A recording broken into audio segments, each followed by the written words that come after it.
At approximately 4:15 a.m. early Wednesday morning, this huge landslide hit parts of Whidbey Island, Washington. And this landslide affected literally about 18 homes in all. Reports are no significant injuries, or no injuries actually at all so far from it. That is miraculous. They have turned off the water, they have turned off gas supplies, and of course, this is one of those spots, more or less vacation homes, and a lot of folks, maybe snowbird type folks that live here, second homes. So there were not a lot of people that were home, but nonetheless, some absolute incredible images coming out of Whidbey Island, Washington, to the west of the greater Seattle-land area. All right, here's our top stories. The Northeast on hold. Excuse me, did you tell me to hold spring? Yes, it did, and it's on hold still for a while in the Northeast, so we'll continue to see how long that takes. Meanwhile, across the South, ready, set, freeze. Not this time in the south parts of Texas, but instead from Atlanta all the way down into Hernando and Citrus counties in parts of central Florida. Deep south for late March.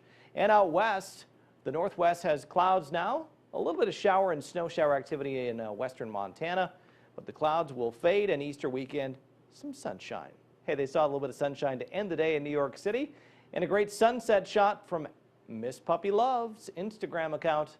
Thanks very much for the share with me over Instagram. All right, satellite and radar. Snows continue to move out of Toronto, headed southward across the Buffalo and southwestern corner of New York and into western Pennsylvania. That's actually a little bit of an upper level disturbance that's sliding south. It's connected back to this disturbance too, which moved through Vermont, now heading through Burlington with snows and headed up towards the Saranac Lake areas. And Boston, you haven't seen a lot yet, but still I think you'll get a couple of rain and snow showers before we head out the door early on Thursday morning. March has just been a crazy month for snow here in the New Hampshire area and parts of Connecticut, the Cape. 20 inches of snow in March alone in Boston, 13 in Portland.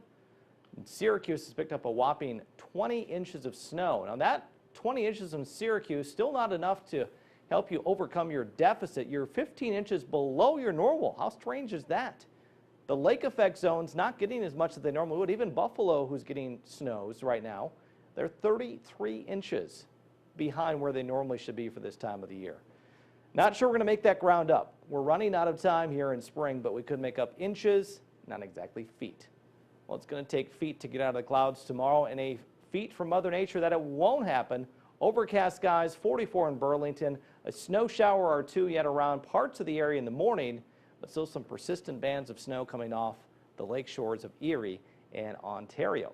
We go to Towson, Maryland, sunset there tonight. Beautiful shot via Instagram. Don't forget you can always connect with us on Weather Nation. We are on all social media platforms, and I'd be happy to connect with you on Twitter.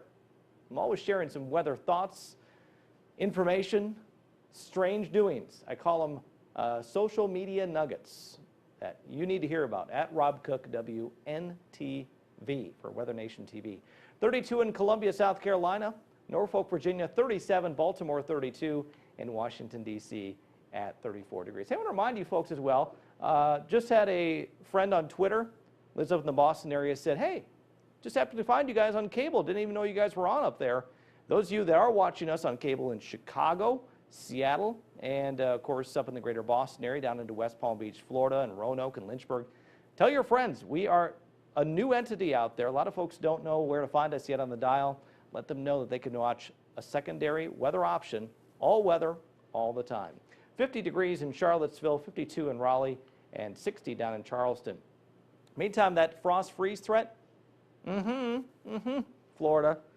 One more time, we'll go at this thing. Looks like Sarasota and away from the coast. We could have lows dipping down to the mid and upper 30s. Now, the good news for Tampa is their dew point's at 39. So you're probably not going anywhere below 39 for a low, but in 25-degree dew point air, you'll fall in Atlanta. You're going to have a frosty beginning to the day, 32 in Columbia, 41 degrees. Oh, Disney World. Do they have heaters there? I think they do. Some spots where you need them. 75, gorgeous day in Fort Myers. Key West, Florida, are you kidding me? 71 degrees. Warmer conditions in Texas, but the drought needs precip for it to end. It would take 8 to 12 inches of rain to cure it in Texas. Parts of Nebraska the same, but Kansas has had some improvement over the winter. Local weather next.